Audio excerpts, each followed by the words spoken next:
Ahora pasamos con color, ¿no?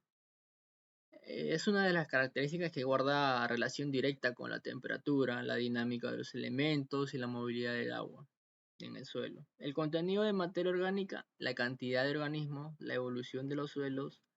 A simple vista se pueden deducir diferentes procesos y fenómenos que han ocurrido en los suelos a través del tiempo y en épocas actuales, ¿no?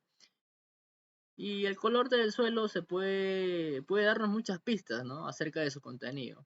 Aquí tenemos uno de ellos. Un suelo de color rojizo o cobrizo nos indica que es rico en óxido de hierro y por tanto será un buen suelo.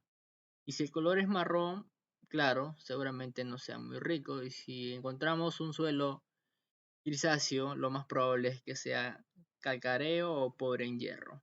Y los suelos muy oscuros, o bueno, casi negros, suelen contener humus en abundancia.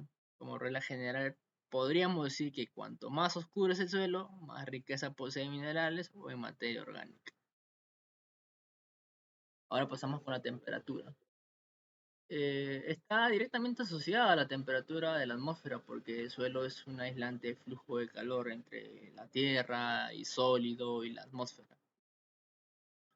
La temperatura del suelo influye de manera significativa a la aparición de los brotes y el crecimiento de las plantas, ¿no? Y bueno, la cantidad y estado del agua influye en las características de cada horizonte de un perfil del suelo. Aquí tenemos un ejemplo, ¿no? En los suelos fríos no hay tanta descomposición de materia orgánica porque los microorganismos actúan a velocidades más bajas, creando un suelo más de color oscuro. El calor intenso en climas tropicales aumenta la erosión y la producción de óxidos de hierro. Propiedades químicas. Para poder hablar de las propiedades químicas del suelo, primero debemos establecer que el suelo está compuesto por sustancias químicas. Los suelos están divididos en varias capas. En sus capas más cercanas a la superficie se acumulan las sustancias químicas, aunque son menos solubles. Estas se pueden eliminar rápidamente con los sulfatos y los cloruros. Los óxidos de hierro, silicatos y aluminios se descomponen muy lento. Al momento de que uno de estos compuestos entra en contacto con el aire que está sobre el suelo, se produce una reacción química donde aparece la oxidación, originado que aparezcan unas sustancias químicas de mejor solubilidad. Propiedades químicas del suelo, su conductividad eléctrica. El contenido de salinidad que tiene las propiedades químicas del suelo conduce corriente. La sal ionizada y sueltas liberan proporcionalmente una conductividad de electricidad. El suelo tiene sal. Esta se encarga de iones, nos permiten el desarrollo de plantas y vegetación. Entre las propiedades químicas del suelo te podemos mencionar cationes y aniones. Los cationes vienen a ser el calcio, el magnesio, sodio y potasio, y los aniones el cloruro, sulfato, bicarbonato y carbonato. Propiedades químicas del suelo. Tenemos la reacción química de los suelos en alcalina o ácida y en ciertos casos es natural. Estas propiedades químicas suelen calcularse a través de valores de pH, ¿no? Este valor de pH puede oscilar entre 0 y 14 y si su pH es 7, este pH le indica que la reacción es neutra del suelo. Cuando se presentan valores menores a 7, significa que sus propiedades químicas son ácidas. Caso contrario, y cuando sus valores de pH son superiores a 7, lo cual significa que sus propiedades alcalinas son elevadas. La medición del pH y las propiedades químicas del suelo se realiza con un dispositivo que se llama contador eléctrico del pH, ¿no? Como pueden apreciar en la imagen. Ahí tenemos el aparato. Este aparato posee uno de los electrodos de vidrio que, al ser sumergido en una disolución que previamente fue obtenida a través de una muestra de suelo y el equivalente a sus dos partes en agua destilada.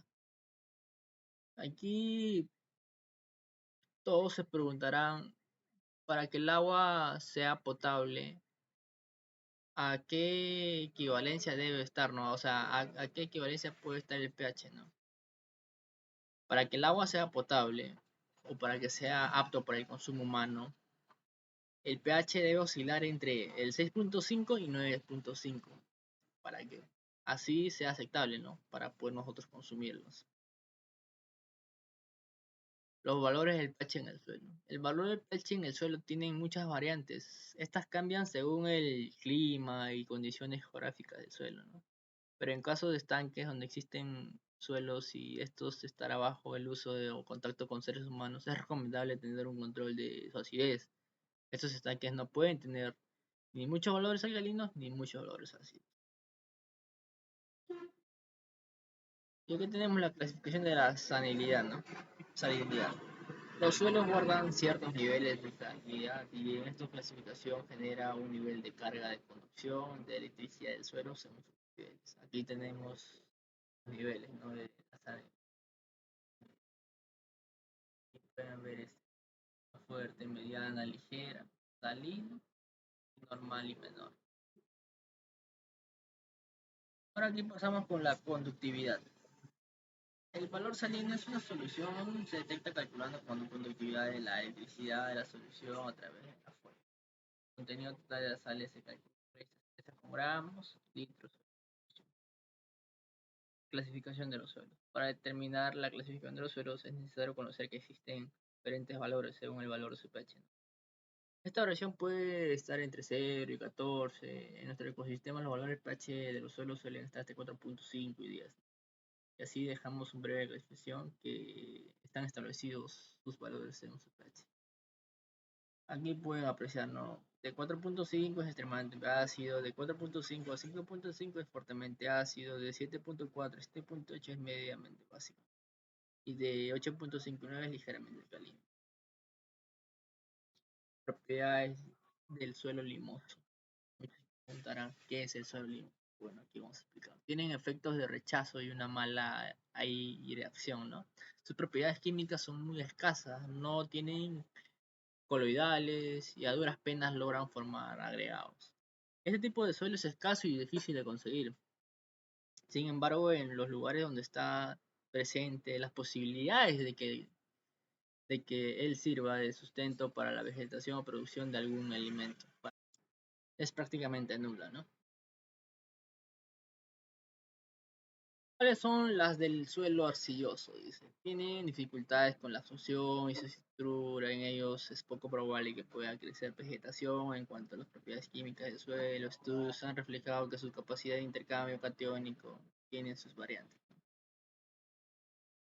Los valores medios según la textura del suelo. Estos valores de intercambio catiónico reflejan la capacidad de permeabilidad que tienen diferentes tipos de suelos. Suelos que son en teoría totalmente estériles nos permiten que en ellos crezcan ningún tipo de plantas, ¿no? O sea, tienen los suelos arenosos, los suelos francos, los suelos arcillosos, valor extremo, el valor extremo superior mayor, el humus.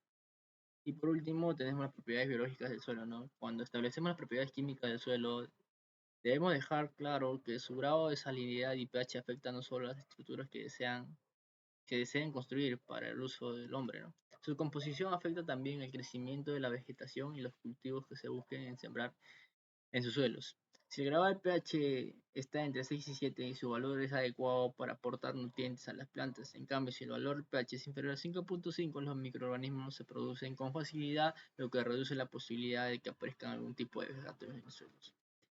Esto es todo, ¿no? Lo que les puedo explicar sobre la propiedad física y química del suelo, aunque último les he hablado sobre la propiedad biológica.